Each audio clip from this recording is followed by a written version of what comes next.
The Three Mice by the Sea. On a quiet stretch of seaside cliff where the waves whispered secrets to the moon and the salt air smelled faintly of kelp and adventure, there stood a small, crooked lighthouse. It had been crooked for so long that even the gulls no longer questioned it. They simply flew around it, crying their good nights, trusting that the lighthouse would do what it had always done: stand watch. The lighthouse no longer guided ships, but it still mattered. Its light warmed the rocks, steadied the tides, and made the night feel kinder. At its base, nestled among smooth stones and pale seagrass, stood a teapot that had somehow learned to be a house. The teapot had a chipped spout that worked perfectly as a window. Its lid opened with a gentle creak, like a polite knock. Inside it smelled of wax, wool, and the faintest hint of salt. Driftwood shelves lined the walls, holding jars of buttons, folded notes, and smooth stones the mice had found important for reasons they couldn't always explain. Inside lived 3 mice who were the very best of friends. The first was Oliver, who always wore a blue scarf, even when the weather was warm. The scarf was carefully wrapped, its ends tucked in just so. Oliver believed that if something was wrapped properly, it was already halfway solved. He liked lists, plans, maps, and knowing exactly where things belonged.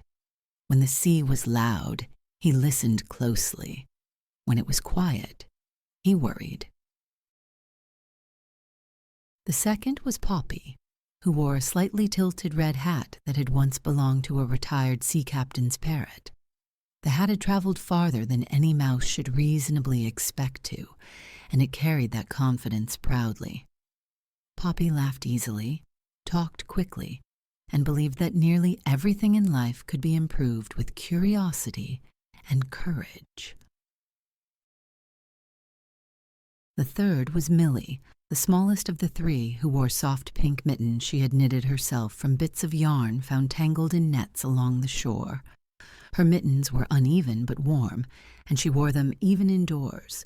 Millie noticed things: the way the wind changed before a storm, the way Oliver tightened his scarf when he was unsure, the way Poppy hummed when she was excited. Every evening, just before the sun slipped into the sea, the 3 mice climbed out of their teapot home and walked down the winding path to a smooth rock near the shore. The rock was wide enough for all 3, worn soft by time and tides.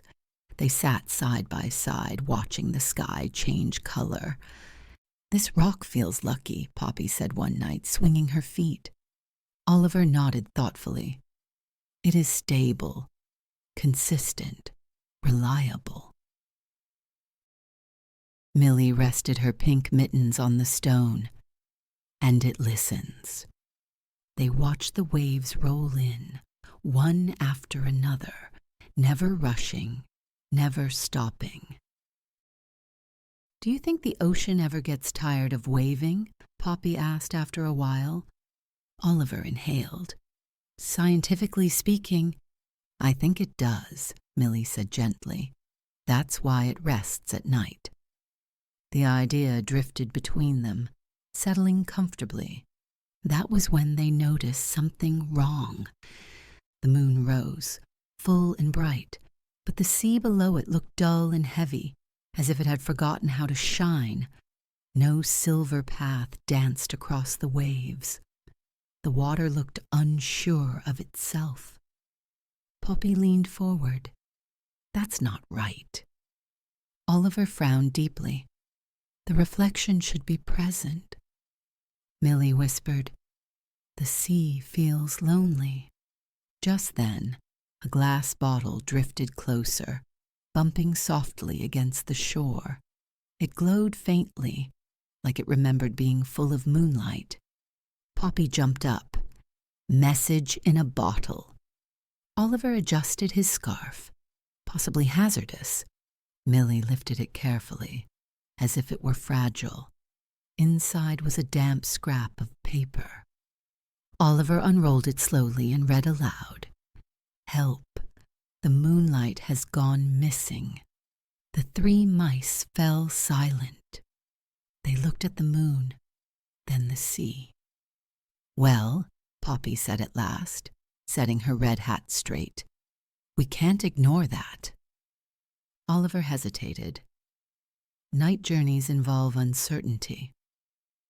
Millie slipped her mittened paw into his. "We won't be alone." So they packed, carefully, slowly, thoughtfully. Oliver packed his compass and notebook. Poppy packed snacks and her emergency joke notebook. "For courage," she said. Millie packed thread, a bell, and an extra mitten, just in case. They followed the shoreline as the night deepened. The waves murmured beside them. Sometimes they felt watched, but not in an unkind way. After a long walk, they reached a quiet cove where the water moved slowly, as if tired. At the edge sat an old sea turtle, gazing into the dark sea. "The moonlight has been trapped," the turtle said, before they even asked. "Trapped?" Oliver echoed.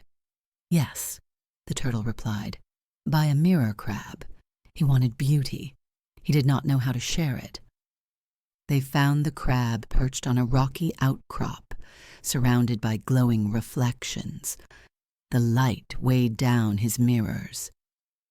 "I just wanted something beautiful to keep," the crab said quietly. "I didn't know the sea needed it." Millie stepped closer. "The sea shares everything." Oliver nodded. "That is how it survives." Poppy smiled gently. "And you don't have to keep beauty alone."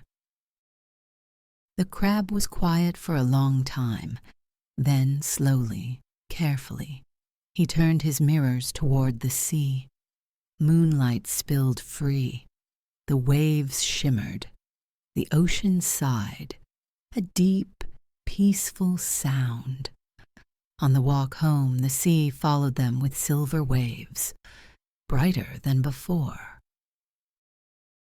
Back inside their teapot home, the lighthouse blinked softly. Poppy yawned. "Good adventure." Oliver loosened his blue scarf. "Worth the effort." Millie placed her pink mittens beside her pillow. "Tomorrow, we watch the waves again." Outside, the ocean waved gently under the moon. And the 3 mice slept, warm, safe, and certain that even small friends can help the world remember how to shine.